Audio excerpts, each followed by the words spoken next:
불확실성과 유사성이 빚어낸 인민사원의 집단 자살.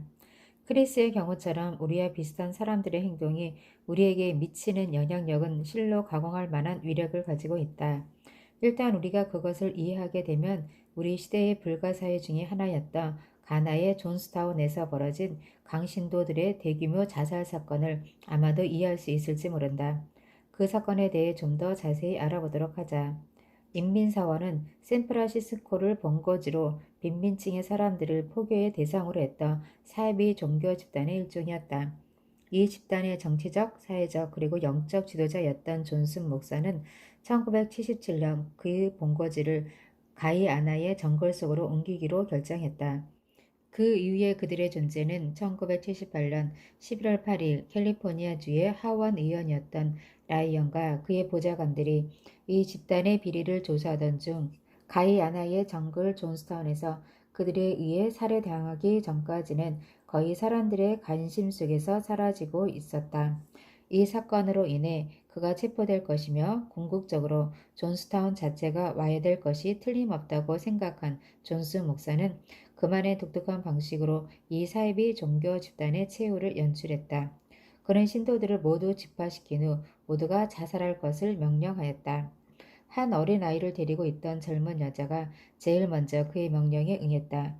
그녀는 침착한 모습으로 제단 앞으로 다가와서 딸기 맛이 첨가된 독약을 한 컵 따라서 먼저 그녀의 어린 아이에게 먹이고는 뒤를 이어 자신도 똑같은 모습으로 독약을 마신 후 조용히 앉아서 죽음을 기다리다가 4분이 채 지나기도 전에 숨을 거두었다. 뒤를 이어 신도들은 한 사람 한 사람씩 순서대로 독약을 마시고 자살하였다.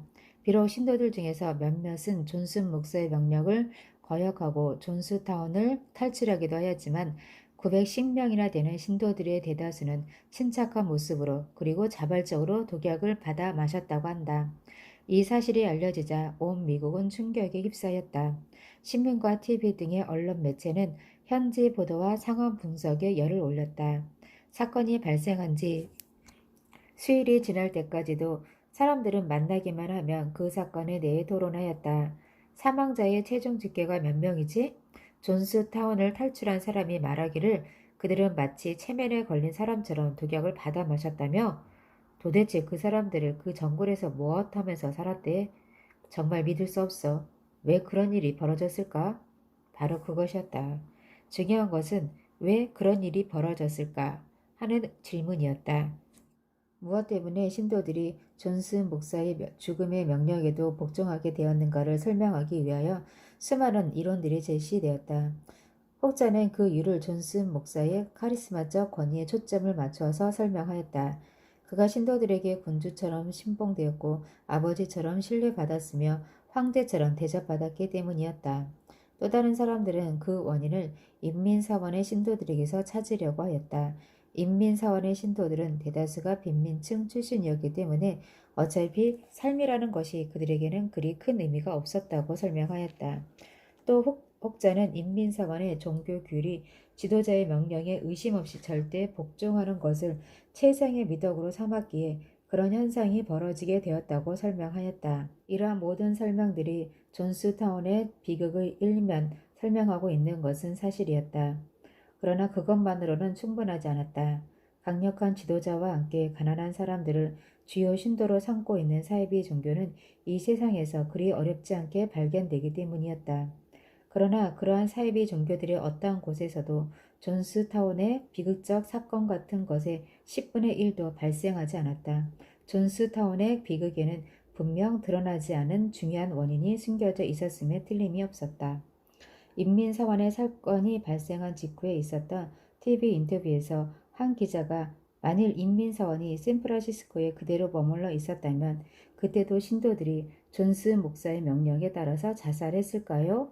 라는 질문을 인민사원이 가이아나로 이주하기 전 8년 동안이나 이 집단을 집중적으로 연구했던 UCLA 대학의 정신의학 과장인 웨스트 박사에게 던졌다. 그러자 그는 주저없이 대답하였다. 그들이 아직도 캘리포니아에 있었다면 이런 일은 분명히 발생하지 않았을 것입니다. 그러나 그들은 외부 세계로부터 철저하게 고립된 정글 속에서 살고 있었다는 사실을 기억해야 합니다. 그의 답변은 비극의 혼란 속에서 흔적 없이 사라져 버렸지만 그의 예리한 관찰과 지금까지 소개된 사회적 증거의 법칙을 결합시키면 우리는 인민사원의 비극을 설명하는 중요한 단서를 이끌어낼 수 있다. 내 생각으로는 신도들로 하여금 죽음의 명령에 의심 없이 따르도록 만든 가장 중요한 동기는 인민사원의 본거지를 물설고 낯설은 정글 밀림 속으로 옮긴 1년 전의 의사결정이었다. 만일 존스 목사가 알려진 대로 천재적 악마였다면 그는 종교의 본거지를 밀림 속의 정글로 옮기는 것이 그의 신도들에게 미칠 엄청난 심리적 영향에 대해 너무도 잘 이해하고 있었던 것으로 볼 수 있다. 갑자기 신도들은 완전히 낯선 곳에서 살게 되었다. 밀림에서의 삶은 그들에게 익숙했던 샌프란시스코에서와는 천양지차로 달랐다. 물리적으로도 그리고 사회적으로도 그들을 둘러싸고 있는 환경은 그들에게 너무도 불확실하였다. 불확실성, 우리에게 친숙한 단어이다. 바로 사회적 증거 법칙의 오른팔이 아닌가. 상황이 불확실할 때 사람들은 주위 사람들의 행동을 관찰하여 어떤 행동이 적절한 것인가를 결정한다는 것은 이미 여러 번 설명하였다. 따라서 외딴 정글이라는 불확실한 상황에서 인민사원의 신도들은 다른 사람들의 행동에 쉽게 영향을 받아 다수가 하는 대로 행동하지 않을 수 없게 된다. 또한 역시 이미 설명되었듯이 다른 사람들 중에서도 특별히 우리와 비슷한 사람들의 행동은 우리로 하여금 의심 없이 그들의 행동을 모방하게 만든다. 우리가 기억해야 할 것은 정글 속의 존스타운에서는 모두가 서로 비슷한 신도들만이 살고 있었다는 사실이다. 이 점이 바로 존스 목사가 누렸던 일석이조의 효과가 아니었을까? 종교의 본거지를 정글로 옮기는 결정은 존스 목사에게 사회적 증거 법칙의 양날개인 불확실성과 유사성의 조건을 모두 충족시켜 주었다. 이런 관점에서 보았을 때 독약을 받아들고 죽음의 길로 치닫고 있는 이들 신도들의 소름 끼칠 정도의 침착성은 충분히 이해할 수 있다. 그들은 존스 목사에 의해 체면에 걸린 것이 아니었다. 그들은 한편은 존스 목사에 의해 그리고 한편으로는 사회적 증거 법칙에 의해 그 상황에서는 자살이 가장 적절한 행동이라고 확신하게 되었던 것이다.